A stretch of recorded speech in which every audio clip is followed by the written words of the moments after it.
Quiero darle la bienvenida a Rafael Guarín. Él es ex viceministro de Defensa y ex consejero presidencial para la Seguridad y la Defensa Nacional de Colombia.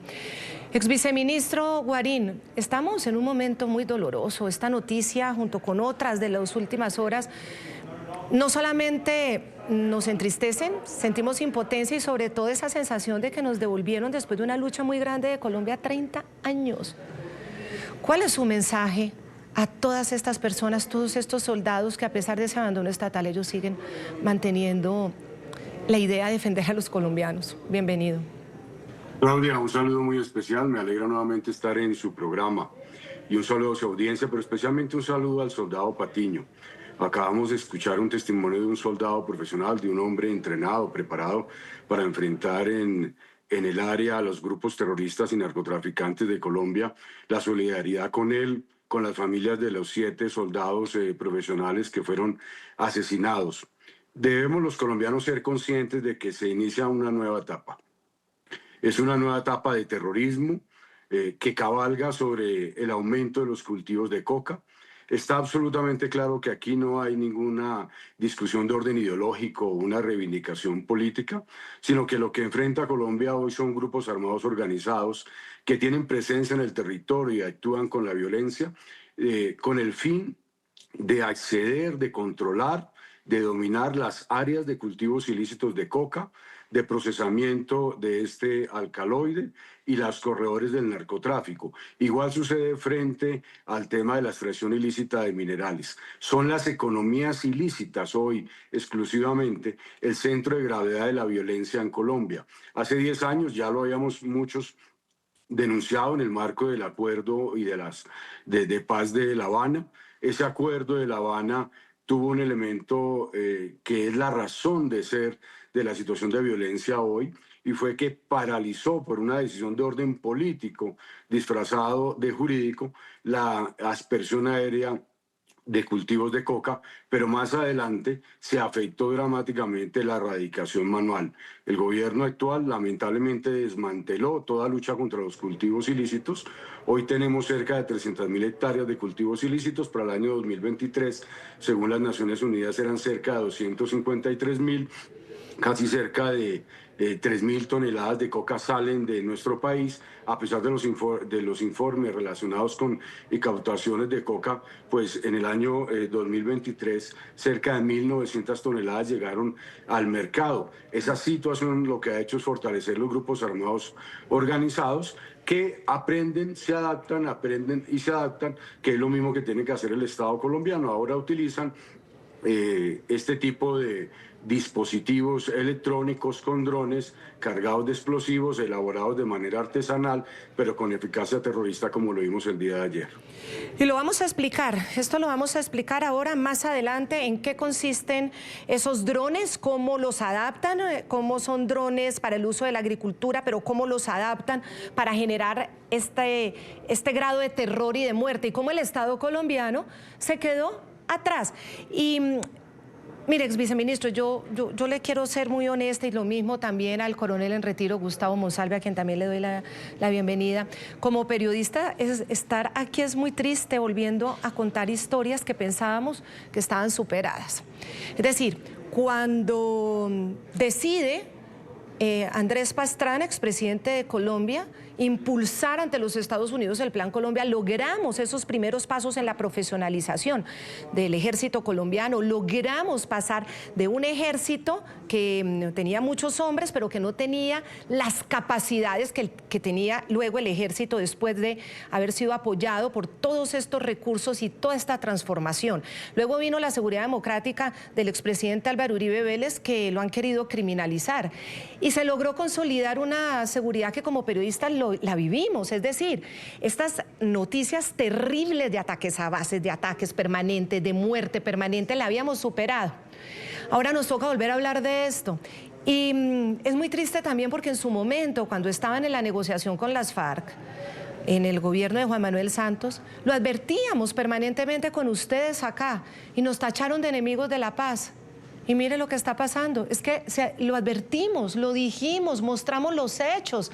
Con droga y con falta de justicia y con impunidad no habrá paz. Y ahora estamos hablando de situaciones de 30 años atrás. Coronel en retiro Gustavo Monsalve es jefe del Grupo de Investigación contra el Crimen Organizado de la Dirección de Investigación Criminal Interpol de la Policía Nacional de Colombia. Le quiero también dar la bienvenida. Hoy estamos otra vez hablando de luto, como hemos estado todo este año. Estamos hablando de un promedio de más de 110 ataques terroristas. ¿Hacía cuántas décadas no vivíamos esto? ¿Qué mensaje le podemos entregar a esos soldados que, a pesar de todas estas políticas del alto gobierno, tienen todavía la voluntad de estar ahí como soldados profesionales y de defender a los colombianos? Gracias, Claudia. Buenas tardes. Un saludo muy especial, respetuoso a todos los héroes de la patria. Lastimosamente en esta ocasión, un fuerte abrazo a los seres queridos de los soldados de la patria que han fallecido en este acto atroz. Creo que hay que decirles que las instituciones están haciendo un esfuerzo grande por convalidar tecnologías nuevas que están validadas en otros países y están haciendo ingentes esfuerzos para traer estas tecnologías al país. Esperamos que en cabeza del Ministerio de Defensa estas tecnologías que lleguen y que están utilizando puedan ser las mejores y que puedan llegar a manos de realmente las personas que lo utilizan y los necesitan en los territorios nacionales, como en este caso en Aguachica, Cesar. Bien, estamos hablando de esas tecnologías que quizá lleguen, pero yo sí quiero escuchar su mensaje a los soldados, coronel. Sí, el mensaje es un mensaje de seguir adelante, colocar todo el entrenamiento que ellos han tenido, en la capacidad de respuesta que ellos pueden tener.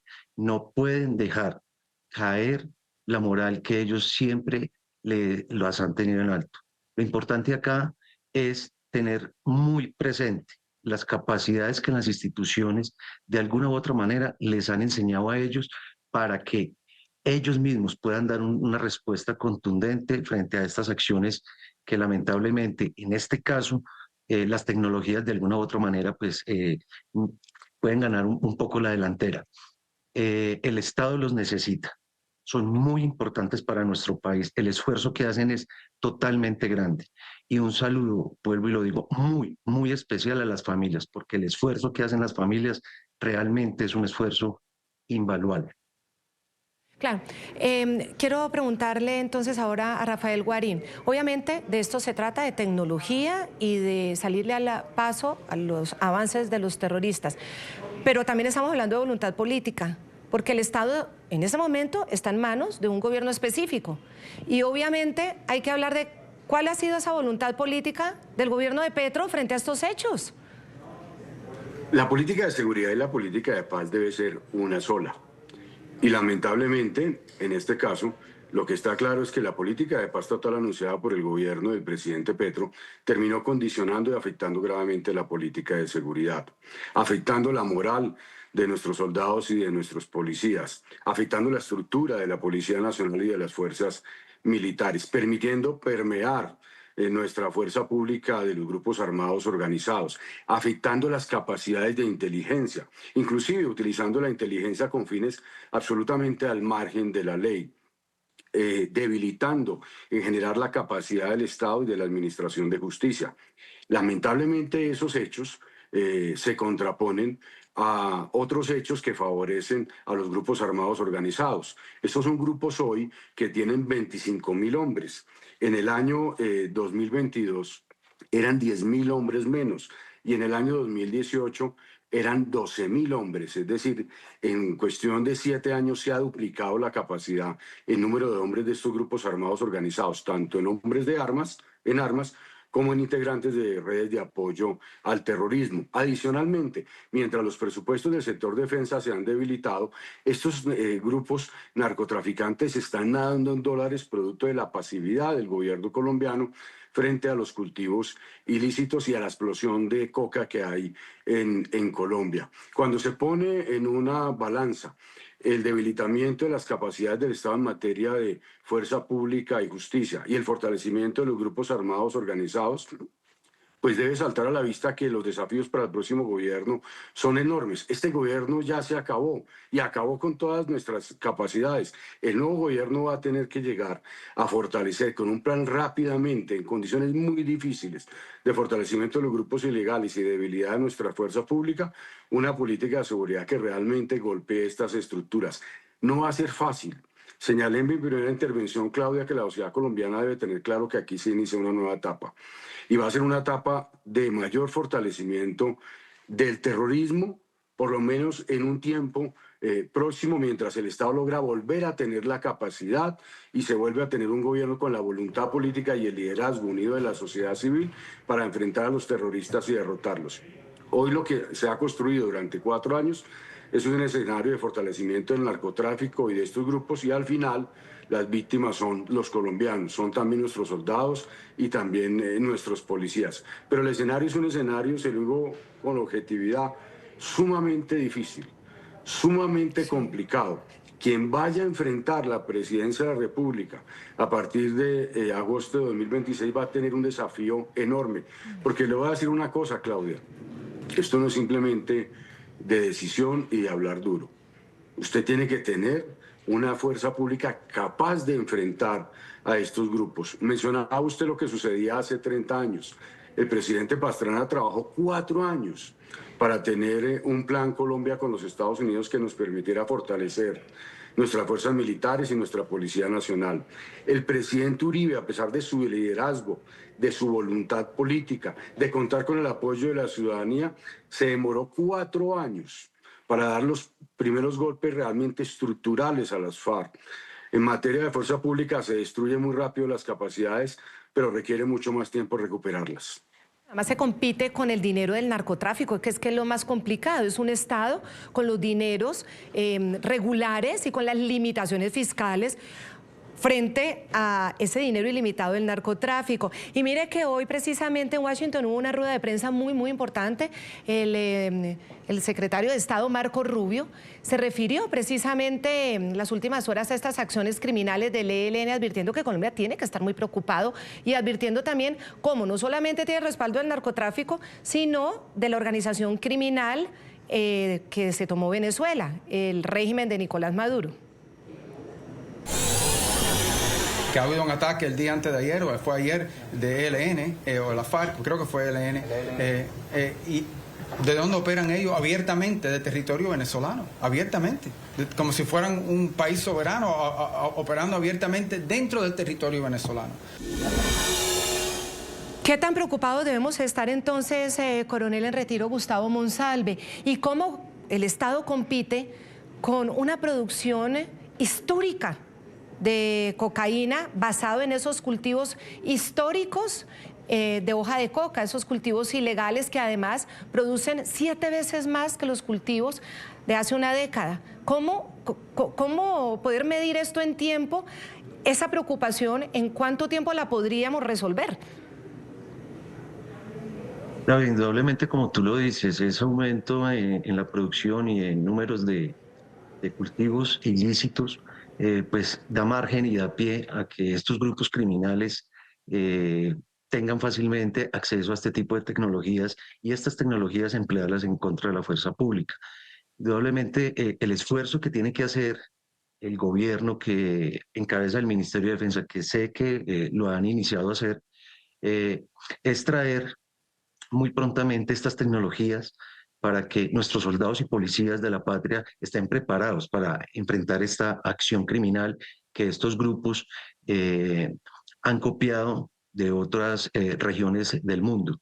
De esta manera hay que tener un personal capacitado, con pleno conocimiento en el terreno de cómo se aplican estas tecnologías de una manera sencilla, de una manera fácil. Sé que la inversión es muy importante, pero también sé que podemos traer tecnología de diferentes orígenes del planeta Tierra que ya están siendo utilizadas lamentablemente en los escenarios de guerra, pero que han sido efectivas. Y en este orden de ideas podemos hablar casi que de tres clases de tecnologías. Tecnologías para enfrentar o para proteger infraestructura crítica, tecnologías para proteger nuestros soldados y policías adentro en el territorio donde están prestando sus servicios, tecnologías para proteger edificaciones, cuarteles, batallones que son fáciles de adquirir, son probadas, vuelvo e indico, y de esta manera nosotros podemos, en conjunto con el gobierno nacional, en cabeza del Ministerio de Defensa, poner a disposición de todos ellos estas tecnologías y para entrar en tema, estos sistemas antidrones que están siendo utilizados en muchas partes del país. Yo quiero que ustedes miren lo siguiente, aquí está, los responsables de esta miedosa y sangrienta táctica de la que estamos hablando precisamente, táctica criminal de drones bomba. Él está identificado por las autoridades de Colombia como alias Wilser José Sánchez Navarro, cabecilla del Frente Camilo Torres Restrepo del ELN. Ustedes ven este documento que ha logrado tener nuestra jefe de investigaciones, Harry Hidalgo, accediendo a este perfil criminal de uno de los más peligrosos jefes de esta organización terrorista. Sobre este sujeto pesa en la actualidad una orden de captura en su contra y según las autoridades sería además el responsable de atentados terroristas usando francotiradores, estos drones cargados con explosivos contra la fuerza pública y la población civil. También les indican la autoría intelectual de los secuestros en las zonas donde hace presencia.